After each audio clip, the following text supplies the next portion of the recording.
కార్తీక పౌర్ణమి సందర్భంగా రాష్ట్ర వ్యాప్తంగా ఉన్న శైవ క్షేత్రాలన్నీ కూడా భక్తులతో ఈరోజు కిటకిటలాడిన పరిస్థితి.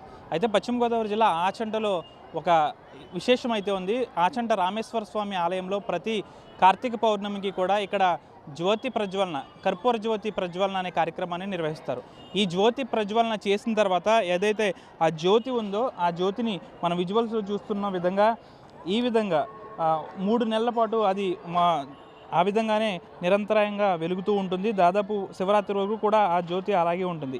ఇలాంటి కార్యక్రమం కేవలం కాశీలోని విశ్వేశ్వర స్వామి ఆలయంలోనూ, ఇటు అరుణాచలంలోనూ, మరొక ప్రాంతం ఆచంటలో సైతం ఈ విధంగా జరగడం విశేషమనే చెప్పాలి. ప్రస్తుతం ఇక్కడ ఈరోజు ఈ కార్యక్రమం అయితే స్టార్ట్ అయింది. ఇదే జ్యోతి దాదాపు 3 నెలల పాటు ఈ విధంగా వెలుగుతుంది. దీంతో ఈ కార్యక్రమాన్ని చూసేందుకు, దీనిలో ఆవుని వడ్డించేందుకు పెద్ద ఎత్తున సుదూర ప్రాంతాల నుంచి అయితే భక్తులు తరలి వచ్చారని చెప్పాలి. పెద్ద ఎత్తున ఈ చుట్టుపక్కల ప్రాంతాల్లో ఎన్నో శైవక్షేత్రాలు ఉన్నాయి. అటువంటి శైవక్షేత్రాల్లో చాలా ప్రసిద్ధమైన శైవక్షేత్రం ఆచంట రామేశ్వర స్వామి ఆలయం అని చెప్పాలి. దీనికి సంబంధించి అన్ని ఏర్పాట్లు కూడా చేశారు. దాదాపు 3 నెలల పాటు కూడా ఈ ఆవుని భక్తులు వడ్డించేందుకు కూడా ఇక్కడికి వస్తూ ఉంటారు. ప్రస్తుతం ఈ విషయంపై దీని చరిత్ర ఏంటి, అసలు ఎక్కడి నుంచి ఈ సాంప్రదాయం కొనసాగుతుంది, ఆచంట రామేశ్వర స్వామి ఆలయంలో ఈ ఆలయంలో ఎన్నేళ్లుగా ఈ కార్యక్రమాన్ని చేస్తున్నారు అనే దానిపై జ్యోతిష్య పండిత నిపుణులు మాధవ్ శర్మ ఉన్నారు. ఆయన అడిగి తెలుసుకుందాం.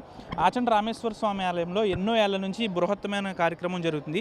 ఇది ఎప్పటి నుంచి జరుగుతుంది? ఇలాంటి ప్రాసెస్ ఇంకెక్కడైనా ఉందా? ఓం నమ శివాయ. చాలా విశేషమైనటువంటి క్షేత్రంగా చెబుతూ ఉంటారు. శైవ క్షేత్రాలు ఒక్కొక్కటి ఒక విశిష్టతని సంతరించుకున్నటువంటి ఉన్నాయి. ప్రతిదానికి ఒక విశేషమైనటువంటి స్థల పురాణం ఉంది. అందున పంచారామాలతో పాటు అత్యంత విశిష్టమైనటువంటిది, అదే సమానమైనటువంటి తొలతూగేటువంటి క్షేత్రంగా ఆచంట రామేశ్వర స్వామిగా చెబుతూ ఉంటారు. ఇక ఆచంట రామేశ్వర స్వామి ఆ చన్ను యందు ఉద్భవించాడు కాబట్టి, భోగమతి యొక్క చన్ను యందు ఉద్భవించిన కారణంగా ఆ చంటీశ్వరుడు అని, చన్ను యందు ఉద్భవించాడు అని. ఈ విధంగా తర్వాత దక్షిణాది ప్రాంతానికి రామచంద్రమూర్తి వచ్చిన అర్చన చేసిన సందర్భంగా రామేశ్వర స్వామిగా వెలుగొందుతూ ఉన్నాడు. దీన్ని మొట్టమొదట ఆచంట కాకుండా మార్తాండపురం అని చెప్పేవారు. ఈ మార్తాండపురంలో కాలక్రమేణా జరిగినటువంటి స్థలపురాణ ఇతిహాసపరంగా ఆ పుష్పసుందరి పుష్పగంధి అనేటువంటి ఆవిడ యొక్క చనియందు ఉద్భవించారు కాబట్టి ఈ విధంగా పేరు వచ్చింది. అయితే ఈ కర్పూర జ్యోతి అనేటువంటిది చాలా విశేషమైనటువంటిది. ఆలయాల్లో జాలాతోరణాలు అనేటువంటి జరుగుతూ ఉంటాయి శివాలయాల్లో. కానీ ఇక్కడ ప్రత్యేకత ఏమిటి అంటే, ఇక్కడ ఆచంట క్షేత్రంలోను మరియు వారణాసి యందు అంటే కాశీ క్షేత్రంలో పంచగంగా క్షేత్రం అని ఉంది. ఆ పంచగంగా క్షేత్రంలో కూడా ఈ కర్పూర జ్యోతిని వెలిగిస్తూ ఉంటారు. ఇక్కడ కృతికా హోమాలు చేసి వెలిగిస్తూ ఉంటారు. అలాగే అరుణాచలంలో కూడా ఈ కర్పూర జ్యోతి అనేటువంటిది ఈ 3 మాత్రమే భారతదేశంలో గొప్పగా వెలిగించేటువంటి కర్పూర జ్యోతిగా. ఈ కర్పూర జ్యోతి అనేటువంటిది కొన్ని వందల సంవత్సరాల నుంచి, వేల సంవత్సరాల క్రితం ప్రతిష్టపడినప్పటికీ కూడా కొన్ని వందల సంవత్సరాల నుంచి కూడా మునీశ్వరుల యొక్క అనుజ్ఞ చేత కృత్తికా నక్షత్రము రోజున, కార్తీక మాసం అంటేనే కృత్తికా నక్షత్రం, ఆ కృత్తికా నక్షత్రం రోజున విశేషంగా ఇక్కడ సుబ్రహ్మణ్యేశ్వర స్వామి కూడా ఉన్నాడు.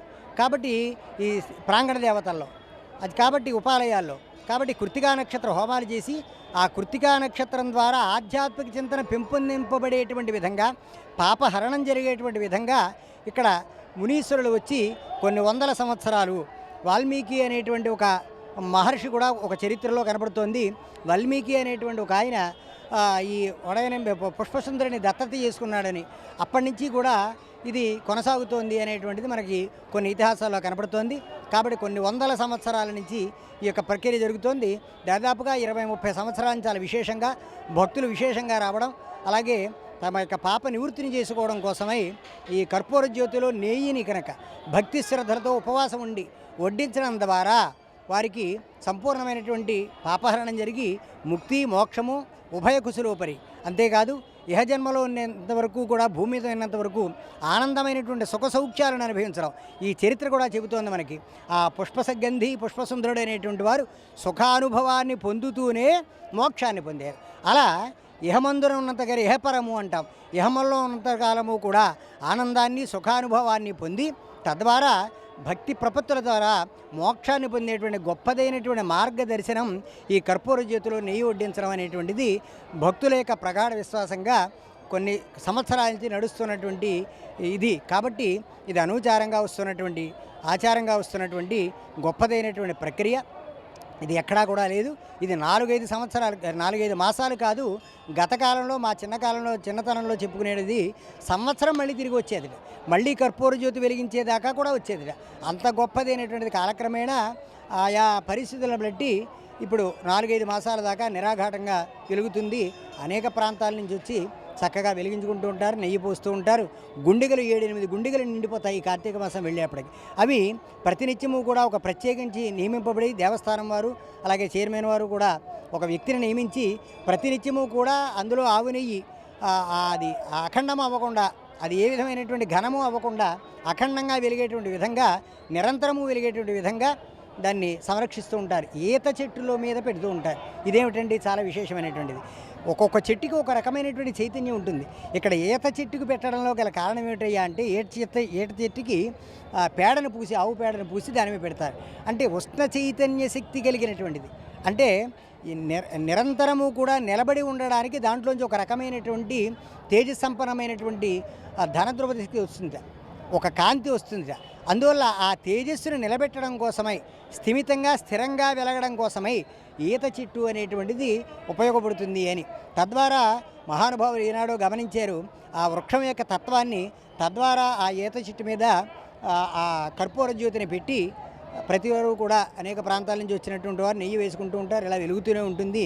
తర్వాత అఖండమైన తర్వాత దాన్ని మళ్ళీ యథాస్థానంలో పెట్టేటువంటి ప్రక్రియ. ఇది చాలా గొప్పదైనటువంటిది, విశిష్టమైనటువంటిది. ఇందులో నెయ్యి పోసినటువంటి వారి సంసారం కూడా ఆ విధంగా వృద్ధి చెందుతున్నటువంటి దృష్టాంతాలు కూడా మనకు అనేకం కనబడుతున్నాయి. అంత గొప్పదైనటువంటి ఈ క్షేత్రంలో భక్తుల యొక్క విశేషమైనటువంటి ఆదరణతోటి, విశేషమైనటువంటి భక్తుల యొక్క రాకతోటి ఇది వెలుగొందుతూ ఉంటుంది. ఇది దీని యొక్క విశేషం. Thank you sir. అది మనం విజువల్స్లో ఒకసారి చూసే ప్రయత్నం చేద్దాం. ఎందుకంటే దాదాపు ఇది ఏదైతే కార్తీక పౌర్ణమి ఉందో, కార్తీక పౌర్ణమికి సంబంధించి మధ్యాహ్నం 4 గంటల నుంచి కూడా ఏదైతే మనం హోమం ఉందో ఆ హోమానికి సంబంధించి అక్కడ పూజలు చేస్తారు. ఆ పూజలు చేసిన తర్వాత ఈ కర్పూర జ్యోతి వద్ద ఆ హోమంలో ఉన్న అగ్నిని తీసుకొచ్చి కర్పూర జ్యోతిని వెలిగించిన అనంతరం ఆలయం చుట్టూ 3 ప్రదక్షిణలు చేసిన తర్వాత ఆ కర్పూర జ్యోతికి సంబంధించి ఏదైతే ఉందో దాని కింద ఒక ఈత చెట్టును ప్రత్యేకంగా తయారు చేసి దాన్ని ఆవు పేడతో దాన్ని పూడ్చి తర్వాత దానికి సంబంధించి